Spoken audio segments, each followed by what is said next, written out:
Hello guys, welcome to मित्ता law lectures. जैसे कि हमारा सब्जेक्ट चल रहा था हिंदू लॉ, जिसमें हमारा नेक्स्ट टॉपिक है discuss maintenance pendente lite and litigation expenses under section 24 of the Hindu marriage act 1955।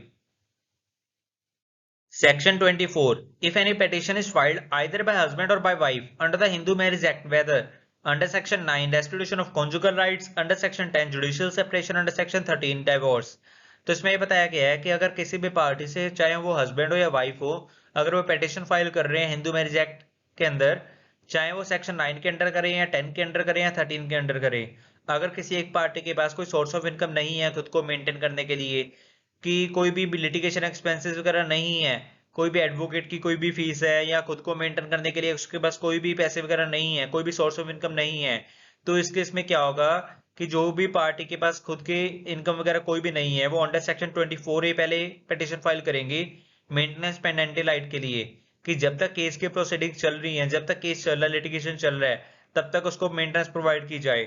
उसे हम बोलेंगे मेंटेनेंस पेंडेंटी लाइट। और जब केस डिस्पोज ऑफ हो गया, जब केस खत्म हो गया ये वाला, तब मेंटेनेंस वो वाली बंद कर दी जाएगी। Under section 24B, litigation expenses means fees to advocate और अदर एक्सपेंसेस ऑफ लिटिगेशन। तो अंडर सेक्शन 24B में ये बताया गया है कि लिटिगेशन एक्सपेंसेस जो एडवोकेट वगैरह की फीस होती है, या कोई भी तरह के एक्सपेंसेस किसी भी तरह के जो लिटिगेशन के लिए लगते हैं, जैसे एफिडेविट वगैरह होता है या कोई एग्रीमेंट वगैरह होता है किसी भी तरह का। For example, suppose husband filed the petition for divorce under section 13 of Hindu marriage act. तो जो हस्बैंड है, हस्बैंड ने पिटीशन फाइल करी है डिवोर्स लेने के लिए। Wife has no source of income nor any movable और immovable property nor bank balances. तो जो इस केस में क्या है, जो वाइफ है ना उसका कोई सोर्स ऑफ इनकम है, ना उसके पास कोई भी प्रॉपर्टी है, ना बैंक बैलेंस है।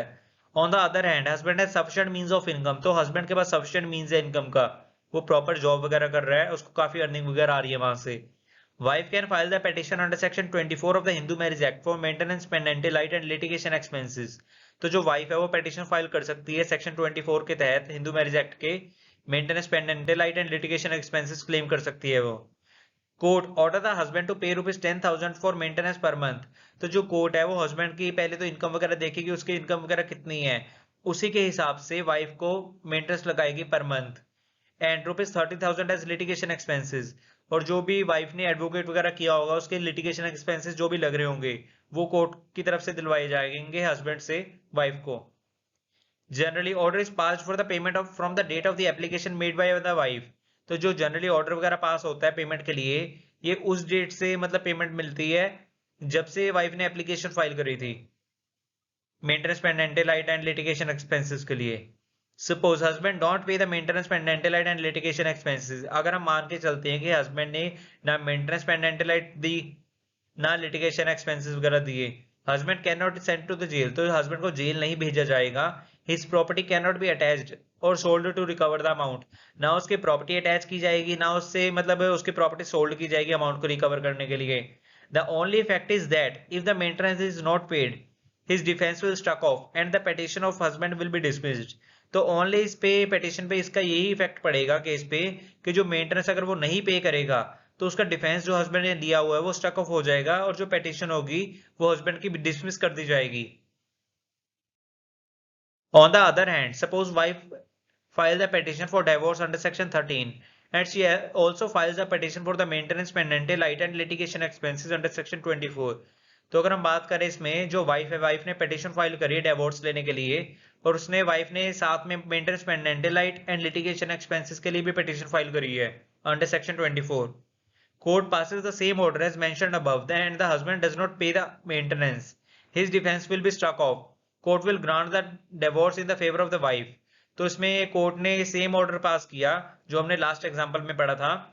और जो हस्बैंड, अगर हस्बैंड मेंटेनेंस नहीं देगा तो उसका जो डिफेंस हस्बैंड ले रहा है उसका डिफेंस खत्म कर दिया जाएगा, और जो कोर्ट है कोर्ट ग्रांट कर देगी डिवोर्स वाइफ को, वाइफ के फेवर में। Under section 24, husband can also claim the maintenance from wife if he is poor and unable to maintain himself and to meet litigation expenses। तो जो section 14 है Hindu marriage act का, इसमें only wife ही नहीं claim कर सकती maintenance या litigation expenses, बल्कि हस्बैंड भी कर सकता है अगर हस्बैंड पुअर है या मतलब खुद को मेंटेन वगैरह नहीं कर सकता। Under section 24 the maintenance of childrens can also be claimable. Section 24 of Hindu marriage act में चिल्ड्रंस के लिए भी मेंटेनेंस क्लेम की जा सकती है। Under section 24 maintenance is temporary so long as the case is pending. तो जो सेक्शन 24 के अंडर मेंटेनेंस क्लेम की जाती है ये ओनली तब तक होती है जब तक केस चल रहा है, टेम्परेरी मानी जाती है, ये टेम्परेरी होती है। When the case is disposed of, जब केस खत्म हो गया, the order of maintenance will come to an end. तो जो मेंटेनेंस का ऑर्डर था सेक्शन 24 के अंडर वो भी खत्म हो जाएगा, वो मेंटेनेंस बंद हो जाएगी। For example petition of maintenance under section 24 should be decided first. तो जो मेंटेनेंस की पिटिशन है जो सेक्शन 24 के अंडर लगाई जाती है वो पहले डिसाइड करनी पड़ती है कोर्ट को। The application under section 24 if possible should be disposed of within 60 days from the date of the service on the respondent whether wife और हस्बैंड। तो इसमें बताया गया है कि एप्लीकेशन जो लगाई गई है सेक्शन 24 के अंडर है ये पॉसिबल मतलब अगर हो तो 60 days के अंदर अंदर इसको सॉल्व करना पड़ता है कोर्ट को, चाहे वो हस्बैंड की तरफ से लगाई गई है या वाइफ की तरफ से लगाई गई है application. Case Rajendran versus Gajalakshmi. Amount of maintenance must be reasonable. तो जो ये अमाउंट होनी चाहिए मेंटेनेंस की ये रीजनेबल होनी चाहिए। ऐसा ना हो कि जो हस्बैंड है वो 25,000 कमा रहा है मंथली और मेंटेनेंस 20,000 लगा दी जाए, ऐसा नहीं होना चाहिए कि वो रीजनेबल अमाउंट होनी चाहिए उसकी अर्निंग को देखकर हस्बैंड की। Case Amarjeet Kaur versus Harbhajan Singh. It was held that wife is entitled to the same status like that of the husband। तो इस केस में डिसाइड किया गया था कि जो वाइफ है वाइफ भी सेम हक रखती है, सेम स्टेटस रख सकती है जैसा हस्बैंड का स्टेटस है। अगर तो हस्बैंड के पास कार है तो वाइफ को भी कार मिल सकती है मेंटेनेंस के under. Okay guys, thank you.